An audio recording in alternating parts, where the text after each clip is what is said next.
essas eleições de 98, elas vão ser um momento decisivo para o Brasil dizer o que é melhor. A privatização ou a estatização. Porque no final do primeiro mandato de Fernando Henrique Cardoso, ele faz uma coisa completamente a contragosto, mas que tinha a ver com o seu pensamento ali agora, com seus novos amiguinhos Tony Blair e Bill Clinton, que era a privatização, sobretudo, do sistema telefônico. Telesp, Telerge, assim por diante. Esse sistema inteiro ele é privatizado, ali no começo de 98.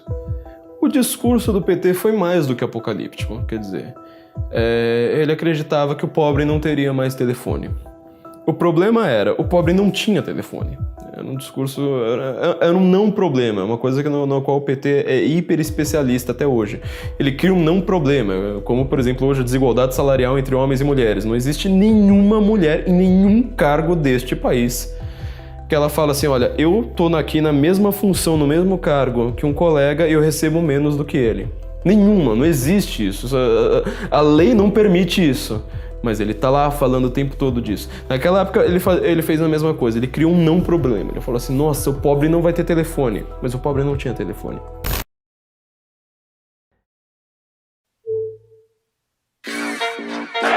Aí o lançamento para a área brasileira. Olha o que aconteceu.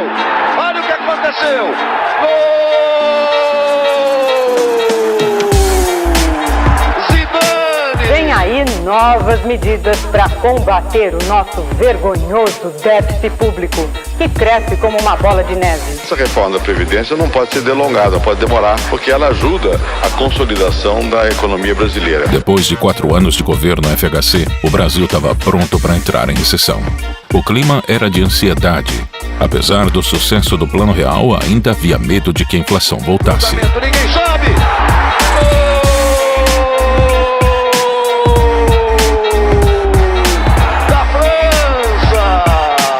A batalha não seria entre candidatos, mas entre a crise e o real. A população ia eleger o candidato que passasse credibilidade e capacidade de lidar com a recessão. No dia 4 de outubro de 1998, o Brasil decidiria mais uma vez entre os dois mesmos números da última eleição, o 13 de Lula ou o 45 de Fernando Henrique.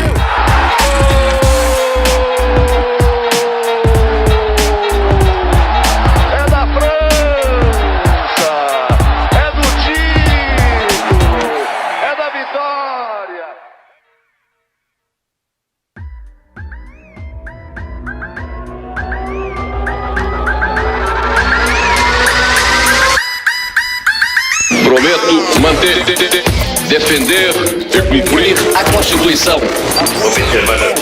Promover o bem geral. E sustentar A integridade e a independência do Brasil.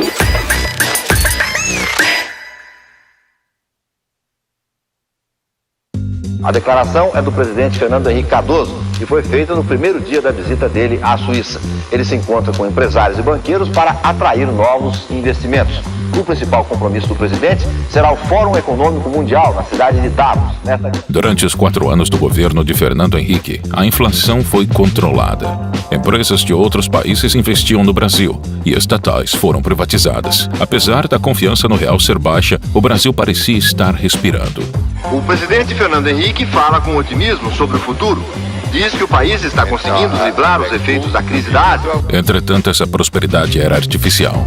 Para controlar a inflação, Fernando Henrique prometeu conter os gastos do governo, mas não cumpriu. Gastou mais do que poderia e endividou o Estado brasileiro. O resultado dessa brincadeira foi o aumento de real circulando na economia. A partir daí, a FHC tentou controlar a inflação através do câmbio, forçando uma igualdade entre o preço do real e do dólar. Só que para manter essa igualdade, ele precisava vender dólares, e para vender dólares era preciso ter uma reserva da moeda americana no Banco Central. Essa reserva de dólares era a chave para a estabilidade econômica. Queimar as reservas mantinha o real estável e garantia a confiança dos brasileiros. Mas manter essas reservas também era importante para que os investidores estrangeiros e seus dólares permanecessem no país.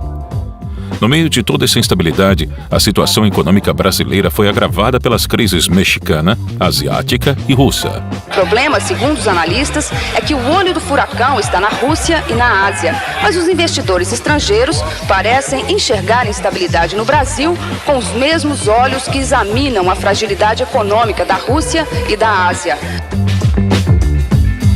E era nessa crise que PT e PSDB disputariam a presidência do país.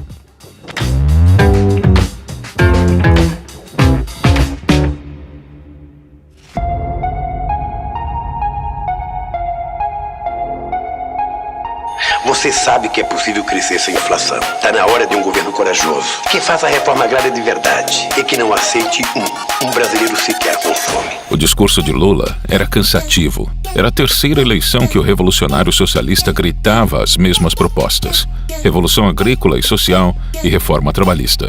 E dessa vez, Brizola, seu antigo adversário, estava do seu lado concorrendo a vice-presidente. Fernando Henrique usou mais uma vez o Plano Real como carro-chefe de sua campanha. Para ele, a fuga de dólares e a recessão brasileira eram em decorrência da crise internacional. É um problema sério e que se agravou bastante por causa da crise da Ásia. Até a crise da Ásia, outubro do ano passado, nós estávamos vendo o Brasil com 4% de crescimento, economia estável na moeda. Os eleitores temiam que a crise significasse a volta da inflação e clamavam pela permanência do presidente, já que ele havia demonstrado competência para terminar com a inflação em 94.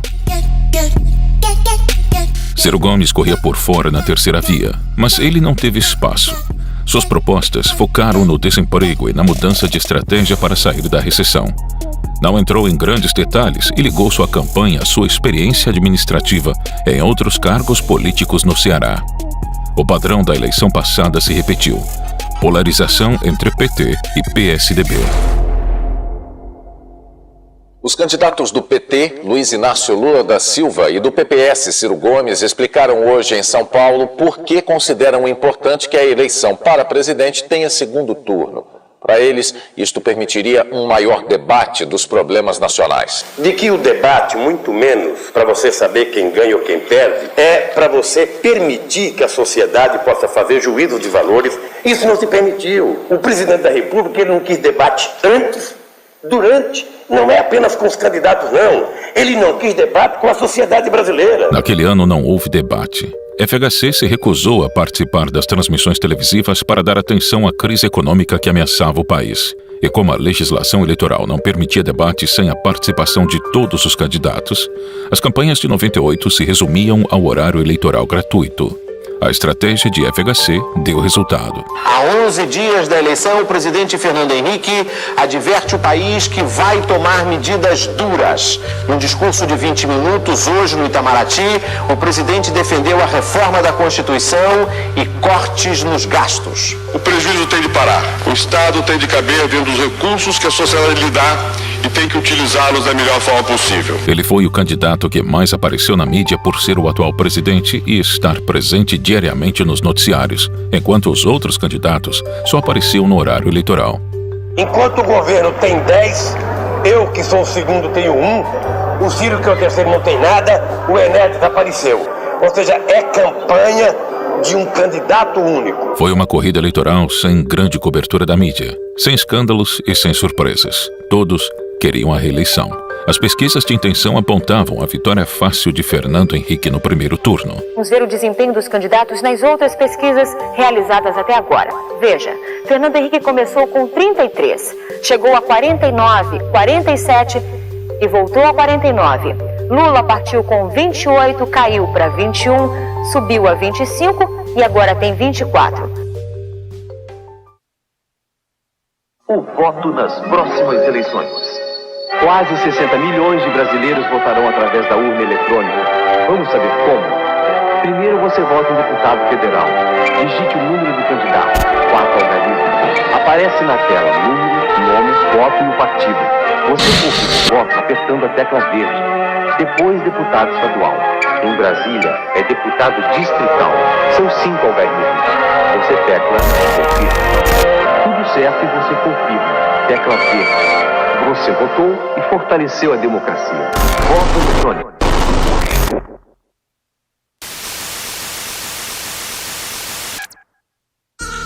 eleitor que reelegeu Fernando Henrique com mais de 53% dos votos não apareceu para a posse. Ao pé da rampa do Congresso, o presidente e o vice são recebidos pelos presidentes do Senado, Antônio Carlos Magalhães, e da Câmara, Michel Temer. Fernando Henrique entra no plenário da Câmara sob aplausos. No dia da primeira eleição feita com urnas eletrônicas, o favoritismo se confirmou. O presidente Fernando Henrique se reelegeu no primeiro turno com 53% dos votos. Lula recebeu 31% e Ciro 10%. Observar as leis, promover o bem geral do povo brasileiro, sustentar a união, a integridade e a independência do Brasil. Duas condições foram fundamentais para a vitória de FHC: o sucesso do real e a fraqueza e a descredibilidade do seu principal oponente. Em janeiro de 99, FHC desistiu de igualar o real ao dólar e a moeda nacional foi radicalmente desvalorizada. O ministro da Fazenda passou o dia reunido com a equipe econômica. Numa entrevista ao Jornal Nacional, Pedro Malan disse que o nervosismo do mercado é exagerado, mas reconheceu que uma das medidas tomadas para proteger o real não deu certo. Em maio de 99, o PT iniciou uma campanha para derrubar a FHC. As tentativas de golpe aconteceram com 13 pedidos de impeachment ao Congresso. De crime de responsabilidade contra o presidente da República. O regimento autoriza o recurso ao plenário para que a Câmara delibere. Está iniciada a votação. O presidente da República não tem se limitado a paulinar a democracia, tem estuprado a O democracia. estelionato eleitoral de Fernando Henrique Cardoso. E quando o presidente da República ataca o Ministério Público, cometeu crime de responsabilidade, que coagiu o Ministério Público. É público e notório e dispensa provas. Anunciou o resultado. Votaram sim. 100 senhores parlamentares. Votaram não. 342 senhores parlamentares. O recurso foi rejeitado. Apesar disso, o pior ainda estava por vir.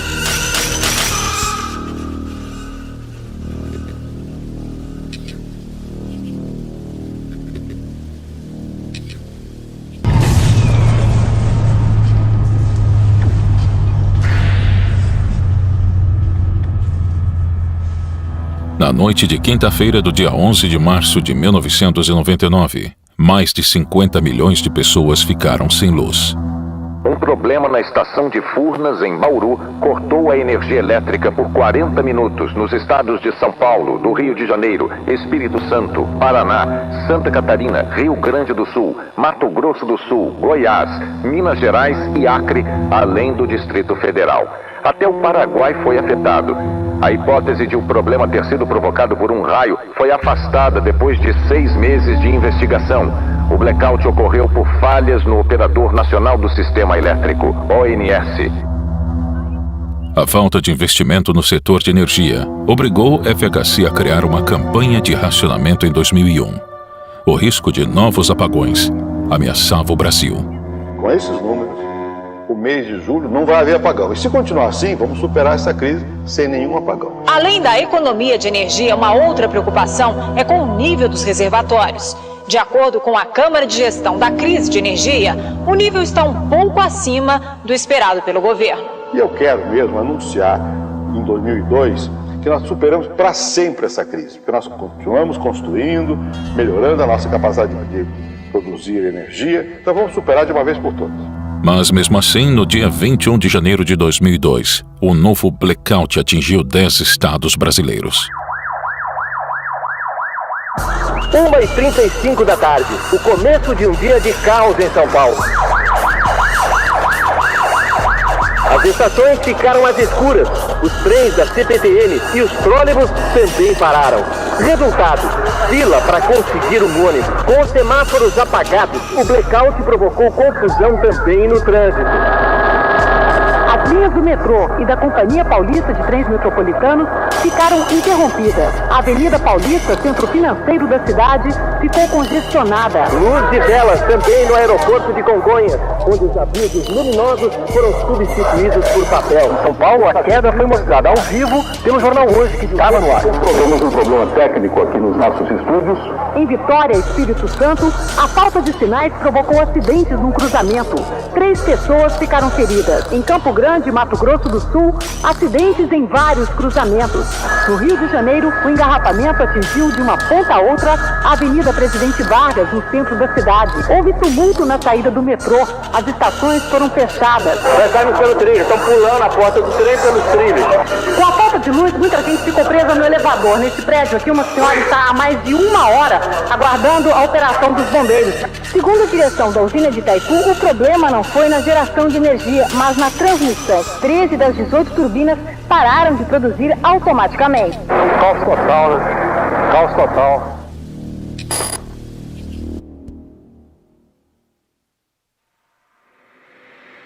No segundo mandato de FHC, a recessão econômica se agravou com a crise mundial. O efeito dominó derruba os outros tigres, atinge o mundo inteiro. O real foi desvalorizado e a inflação ressurgiu, apesar de não alcançar os índices anteriores. O Brasil teve de recorrer ao FMI para conseguir empréstimos. Com a crise batendo na porta mais uma vez, a popularidade de Fernando Henrique diminuiu drasticamente e ele já não poderia concorrer novamente em 2002. FHC estava fora do jogo político. A esperança para 2002 tinha um novo nome.